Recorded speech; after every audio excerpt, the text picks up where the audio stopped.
12 Mei tahun 1998. Hari itu, sebuah kampus di jantung Jakarta menjadi saksi bisu. Hari ketika suara lantang para mahasiswa yang menuntut perubahan bagi negerinya berubah menjadi sebuah tragedi yang menggores luka mendalam bagi bangsa. Inilah kisah tragedi Trisakti, sebuah momen kelam yang selamanya terukir dalam sejarah Indonesia. Semuanya bermula setahun sebelumnya. Pada pertengahan 1997, Asia dihantam krisis keuangan dahsyat dan Indonesia menjadi salah satu negara yang paling parah terkena dampaknya. Nilai tukar rupiah anjlok drastis dari sekitar Rp2.400 per dolar merosot hingga lebih dari Rp16.000. Perekonomian negara seolah lumpuh. Perusahaan-perusahaan raksasa bertumbangan, jutaan orang kehilangan pekerjaan, dan harga kebutuhan pokok melambung tinggi tak terkendali. Di pasar-pasar, masyarakat harus berjuang keras, mengantre berjam-jam hanya untuk mendapatkan minyak goreng, beras, atau susu. Keputusasaan terasa di mana-mana. Krisis ini bukan lagi sekadar angka statistik di surat kabar, tapi sudah menjadi kenyataan pahit yang dirasakan di setiap dapur rumah tangga di seluruh negeri. Di tengah kegentingan inilah, sebuah pertanyaan besar mulai menggema, sampai kapan semua ini akan terus berlanjut? Dari rahim krisis dan penderitaan rakyat, lahirlah sebuah kekuatan baru. Para mahasiswa dari berbagai penjuru negeri mulai bangkit. Mereka tak lagi bisa diam melihat bangsa mereka terpuruk. Kampus-kampus berubah menjadi pusat pergerakan. Diskusi-diskusi panas digelar hingga larut malam. Spanduk-spanduk berisi tuntutan rakyat dibuat dengan semangat menyala, dan agenda-agenda aksi disusun dengan rapi. Mereka menamakan gerakan ini sebagai gerakan reformasi.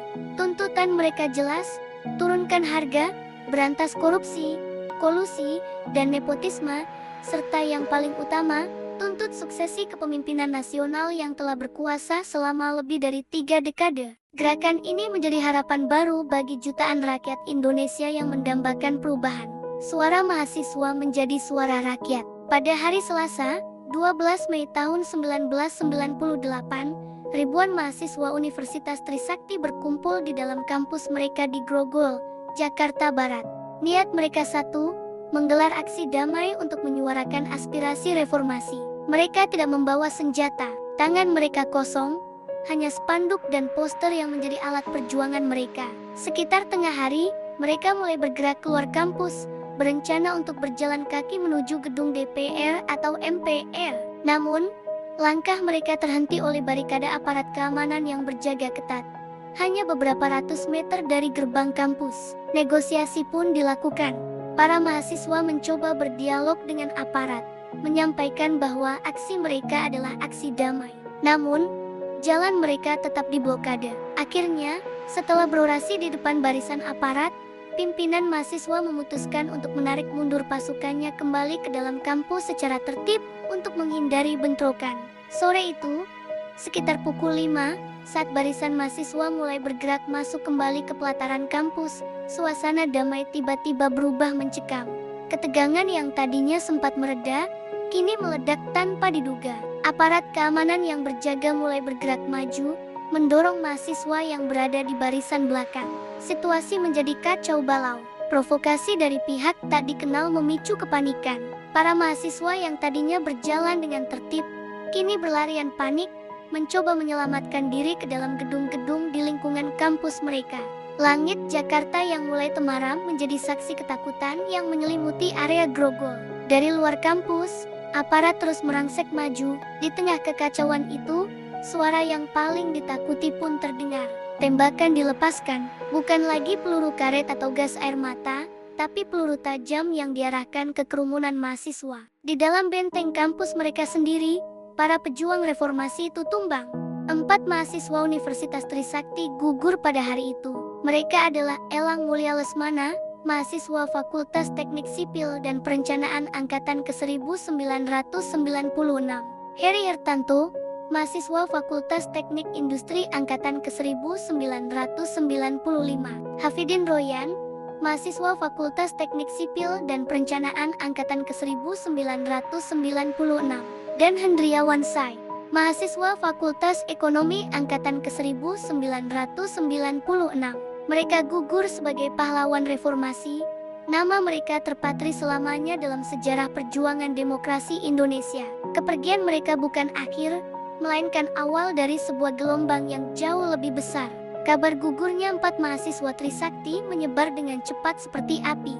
Kemarahan publik yang selama ini terpendam, akhirnya meledak tak terkendali. Keesokan harinya, pada 13 Mei tahun 1998, Jakarta berubah menjadi lautan amuk massa. Kerusuhan meluas ke berbagai penjuru kota, bahkan hingga ke kota-kota lain di Indonesia. Penjarahan, pembakaran, dan kekerasan terjadi di mana-mana. Selama 3 hari, ibu kota lumpuh total. Asap hitam membubung tinggi, menandai hari-hari paling kelam dalam sejarah modern Jakarta. Tragedi Trisakti telah menjadi percikan api yang menyulut kebakaran besar. Sebuah peristiwa yang mengguncang fondasi kekuasaan Orde Baru hingga ke akarnya dan mempercepat proses keruntuhannya. Tekanan dari seluruh penjuru negeri semakin tak terbendung. Gelombang demonstrasi mahasiswa yang semakin besar berhasil menduduki gedung DPR atau MPR. Para tokoh politik dan menteri-menteri mulai menarik dukungan. Puncaknya, pada tanggal 21 Mei tahun 1998, hanya 9 hari setelah tragedi Trisakti, sebuah pengumuman bersejarah disiarkan ke seluruh negeri. Di Istana Merdeka, Presiden Soeharto, yang telah memimpin Indonesia selama 32 tahun, menyatakan berhenti dari jabatannya. Momen itu menandai akhir dari sebuah era yang disebut Orde Baru, dan menjadi gerbang pembuka bagi babak baru dalam sejarah Indonesia, era reformasi. Tumbangnya rezim yang begitu kokoh adalah buah dari perjuangan panjang, yang dibayar dengan darah dan air mata para pahlawan reformasi. Hari ini, lebih dari 2 dekade telah berlalu. Kampus Trisakti berdiri dengan tenang, menjadi saksi bisu perjuangan masa lalu. Mahasiswa generasi baru datang dan pergi, belajar di tempat yang sama di mana para pahlawan mereka pernah berjuang dan gugur. Tragedi Trisakti menjadi sebuah monumen abadi, pengingat tentang betapa mahalnya harga sebuah demokrasi. Peristiwa ini mengajarkan kita bahwa suara rakyat tidak bisa dibungkam selamanya, dan bahwa kebebasan yang kita nikmati hari ini bukanlah hadiah, melainkan hasil dari pengorbanan besar. Kisah mereka adalah pelajaran berharga bagi kita semua, agar peristiwa serupa tidak akan pernah terulang lagi di bumi pertiwi. Sejarah bukanlah sesuatu yang harus kita takuti atau lupakan. Sejarah ada untuk dipelajari, untuk direnungkan, dan untuk menjadi cermin bagi masa depan kita. Dengan mengingat perjuangan mereka, kita menjaga api reformasi agar terus menyala. 12 Mei tahun 1998, sebuah tanggal yang tidak boleh kita lupakan. Terima kasih telah menonton.